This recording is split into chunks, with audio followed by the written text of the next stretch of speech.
अस्सलाम वालेकुम जी। मेरा नाम अब्दुल्ला मिर्ज़ा है और by profession I am an architect और उसके साथ साथ मैं अपना एक फ़ैमिली बिज़नेस देखता हूँ।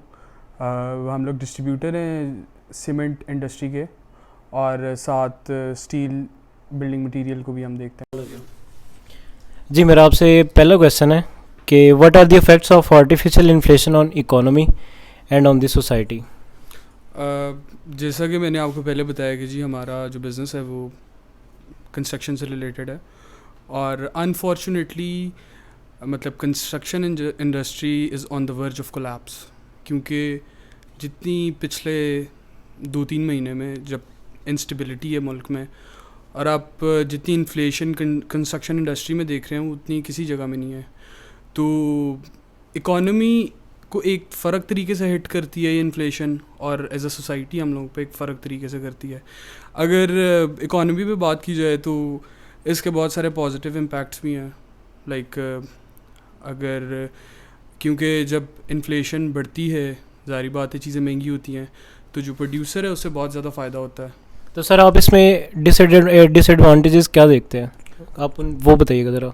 डिसएडवांटेजेस ये हैं कि एज अ सोसाइटी हम लोग बहुत फ्रस्ट्रेट हो जाते हैं क्योंकि बाइंग पावर जो है वो ज़ीरो हो जाती है।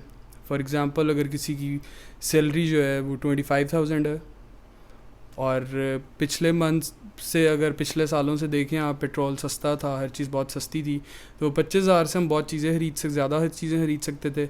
लेकिन अगर अब आप देखें 25,000 से तो मेरा नहीं ख्याल कि हम बहुत ज़्यादा बाइंग पावर बेसिकली ज़ीरो होती है। ठीक होगा सर, हमारा अगला क्वेश्चन होगा which people are more affected from this. Actually इसमें ये है कि दोनों तरह की क्लासेस जो हैं वो इसमें इफ़ेक्ट होती हैं। मतलब अगर आप थोड़ा सा एलीट क्लास को देखें तो वो इस तरह इफ़ेक्ट होती हैं कि उनको पैसे ज़्यादा मिल रहे होते हैं क्योंकि वो सारी चीज़ों को कंट्रोल कर रहे होते हैं। अब फॉर एग्ज़ाम्पल जैसे सीमेंट इंडस्ट्री है, आप अगर एक महीना पहले आप बात करें तो 850 या 900 से हम लोग लेते थे एक सीमेंट का बैग, लेकिन अगर आप देखें तो वो 1250 इस तरह ब्लैक भी हो रहा है। तो अमीर होता जा रहा है, लेकिन गरीब जो है अब जिसकी बाइंग पावर ज़ीरो हो रही है वो गरीब होता जाएगा। बेसिकली वेल्थ डिस्ट्रीब्यूशन सिस्टम जो है वो ज़रा कोलैप्स करता है इसमें। तो सर इस पे प्रोड्यूसर पे क्या इफेक्ट पड़ेगा इस वजह से?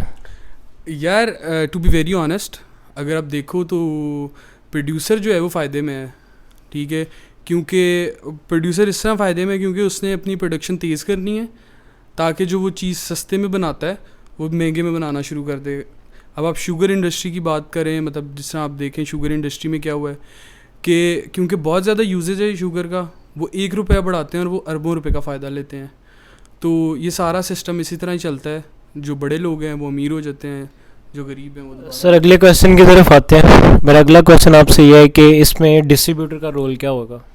यार अगर आप देखें ना, पिस्ता जो है ना वो डिस्ट्रीब्यूटर है, क्योंकि अगर फॉर एग्ज़ाम्पल मेरी बाइंग है सिर्फ किसी चीज़ की 850 और मुझे आगे क्रेडिट पे चीज़ें देनी है, मुझे फैक्ट्री जो है वो मुझे 15 दिन का क्रेडिट करती है, मुझे जो आगे मेरा रिटेलर है वो मुझे 45 दिन का करता है। तो जो ही मैं अपने उस जो मेरी एक प्राइस है मैं आगे देता हूँ, क्योंकि इंस्टेबिलिटी बहुत ज़्यादा है, डॉलर प्राइस नीचे जाती है, पैसा डेप्रिशिएट कर रहा है, तो उसकी वजह से ये है कि हम लोग जो डिस्ट्रीब्यूटर है ना वो पिसता है, क्योंकि जब उसने डील करनी है वो उसने किसी पैसे मतलब तब पैसे का रेट हो रहा है, जब 45 दिन बाद करना है वो डेप्रिशिएट होता है, हमारा पैसा तो थोड़ा हो रहा है। पिस रहे जो है ना वो डिस्ट्रीब्यूटर्स हैं। ओके सर, अगला क्वेश्चन है कि आप इससे ओवरकम कैसे करेंगे? यार ओवरकम में ये है कि प्राइस कंट्रोल कमेटी हर हुकूमत आके बनाती है, उसमें ये होता है कि जो प्राइस कंट्रोल कमेटीज़ हैं वो वही लोग लगते हैं जिनके वो बिजनेसेस होते हैं, वो प्राइस कंट्रोल नहीं करते। वो बेसिकली जो आर्टिफिशियल जिसकी आप बात करें इन्फ्लेशन की, उसमें गवर्नमेंट सेक्टर का भी बहुत बड़ा हाथ है।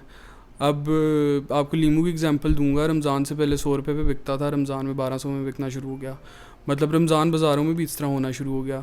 तो मेरे हाल से डिस्ट्रिक्ट गवर्नमेंट है जो कि ये रमज़ान बाज़ार या ऐसी चीज़ें देखती हैं, जो कमेटीज़ होती हैं, उनको देखना चाहिए कि वो किस तरह इस चीज़ पे जो है वो कंट्रोल कर रही हैं। ठीक होगा सर, अगला क्वेश्चन है कि इस सब को लेके गवर्नमेंट का क्या रोल है? सर गवर्नमेंट का रोल तो मैं अभी आपको थोड़ी देर पहले बता चुका हूँ कि प्राइस कंट्रोल कमेटीज़ बनती हैं, लेकिन वो किसी मतलब वो लोग सिर्फ जो हैं वो अपने डेजिग्नेशन इंजॉय करते हैं। वो अपना मतलब वो उल्टा वो फ़ायदा क्या लेते हैं कि वो लोग जो चीज़ लोग महंगी बेच रहे होते हैं वो उनसे तोहफे तहफ़ लेना शुरू कर देते हैं। तो मेरा ये ख्याल है कि गवर्नमेंट को एक तो चीज़ें कंट्रोल करनी चाहिए और स्टॉकर्स जो होते हैं इन पे ज़रा नज़र रखनी चाहिए कि चीज़ें स्टॉक ना होनी शुरू हुए, और अपनी बेहतर पॉलिसीज़ से मेरे हाल से ये इन्फ्लेशन जो है कंट्रोल हुई जा सकती है। मेरा अगला क्वेश्चन आपसे ये होगा कि अगर फॉर एग्जांपल गवर्नमेंट कोई लॉ बनाती है तो उसको डिस्ट्रीब्यूटर जो है वो कैसे इम्प्लीमेंट करेगा? यार मैं आपको पहले ही बताया है कि पिस्ता डिस्ट्रीब्यूटर है। हम बहुत सर सारे आप इम्प्लीमेंट कैसे करेंगे? सर हम इम्प्लीमेंट ग्राउंड रियलिटीज़ में हम इम्प्लीमेंट कर ही नहीं सकते चीज़ों को, क्योंकि जो हमारे ऊपर है जिससे हमने चीज़ परचेज़ करनी है और जो रिटेलर है, हमने तो अपना पैसा बाउंड कर रहे हैं हम लोग। जब हम अपना पैसा बाउंड करते हैं हम फंस गए हैं, लेकिन फ़ायदा उसका कौन ले रहा है? यहाँ जो प्रोड्यूसर है और यहाँ जो रिटेलर है।